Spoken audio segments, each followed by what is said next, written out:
For a motive ongoing in San Bernardino, this as the fight against ISIS intensifies overseas, with the Pentagon confirming U.S. airstrikes have killed the group's top leader in Libya. Joining me now is the former chairman of the Joint Chiefs of Staff, retired U.S. Air Force General Richard Myers. General, it's great to have you on the program. Morning, Maria. Thank you so much for joining us. What's your take on where we are right now, given what we know in terms of this downed leader in Libya and the airstrikes, which now our friends in Europe have joined the fight? Well, I think probably people are undervaluing the airstrikes. I think they've been fairly effective from what I can understand from my friends in the Pentagon. They've been effective in sort of containing ISIS and knocking off some of their leadership. So I think that's important to understand.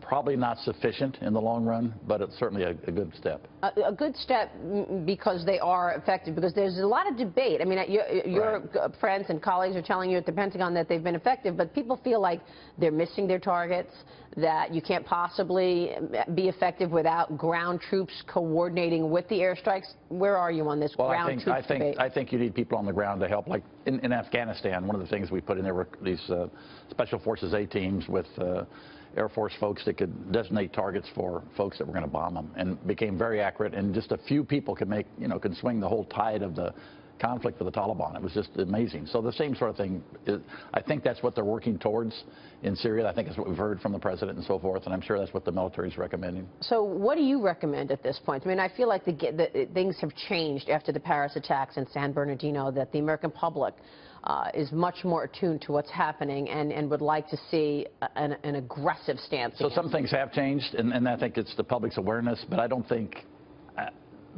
nothing's really changed. This is still, the jihadists have not changed. It started a long time ago.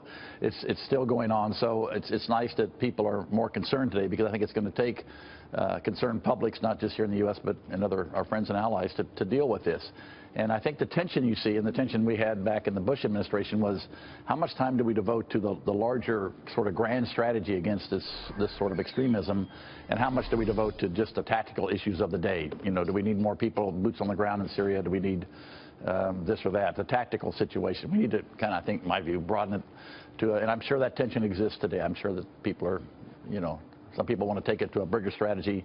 Others probably worried about the day-to-day. The day-to-day is important. It's very important. When you look at the situation, for example, of the two shooters of the San Bernardino massacre, the father of Mr. Farouk is saying that his son was agreeing with ISIS for a long time. He had a problem with Israel. He would make postings on Facebook. How did we miss that? If somebody's out there publicly saying Islam will rule the world, you will die of terrorism, he says to one of his Jewish colleagues, how did we miss all of this? So I think when you're dealing with this kind of threat, the best thing you can have on your side is good intelligence. And how we missed that, I don't know.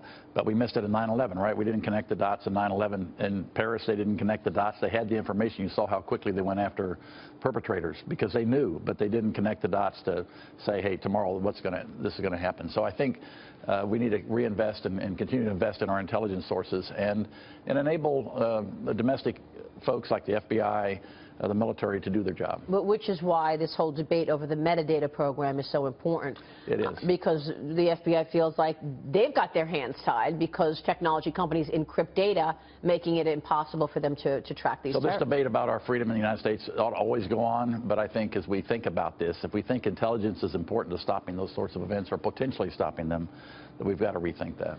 Do you buy into the idea that it was this arranged marriage, that the wife, Ms. Malik, radicalized her husband, and if so, is this a whole new window that the terrorists have figured out a way to get to America? I mean, the fact that you could have a jihadi bride go marry an American citizen and turn them. So who knows? Yeah.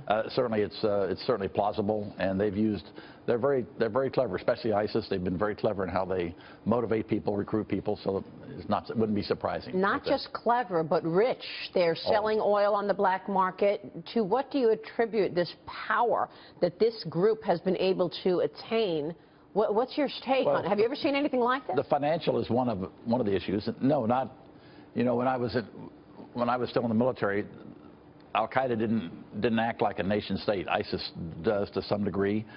They're financed pretty well, and you've read in the papers in just the last few days and heard on the news that we're going after some of the oil assets, and we need to do that. I mean, we need to totally cut their finances off, and then they'll start to wither. It feels like that's obvious that we should have been doing that, but I know that the president does not want any casualties, individual casualties.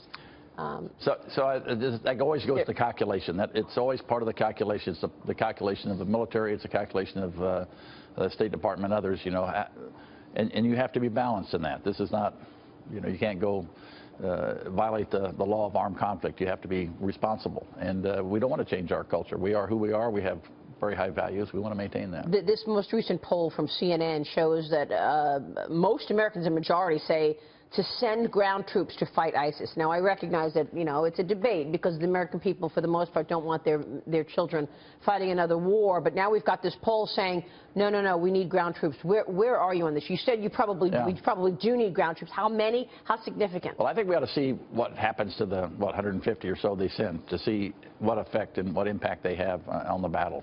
And then be prepared to ratchet it up if we have to. And again, I'm sure those are debates. I mean, I bet there must be meeting daily in the situation room to assess where we are, to get the commander's assessment in the region, say, okay, how are we doing? What do we need? And those back and forths are going on. You have to assume daily. Do you think our friends in the region will send their troops? I mean, other Arab nations? Well, to me, that's a key. If we're going to get serious about this threat, the Gulf states have to participate.